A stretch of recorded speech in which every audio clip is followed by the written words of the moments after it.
Cayımız 50 kısmet geldik. Aytkanımızın dokumentleri taxtına 157 kvadrat. 7'ye 22 yarım razmerde düşken gaz sudan muamması yok. Orientirimiz Sputnik Hakim köşenin doğrusundaki köşede.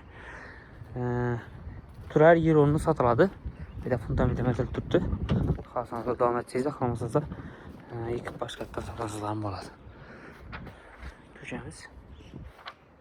Gaz ve sudan muamması yok. Aytib ötkenimizden 157 kvadrat, bahası 260 milyon so'm. Kimə ma'qul bo'lsa, bemalol telefonlaşıb gelib görsəniz də болады. Doğru format barəsində hüccətləri tayyor. Orientirni aytib o'tdim. Sputnik Hakim köçəni doğrusunda köçə. Çekka qismi hisoblanadı.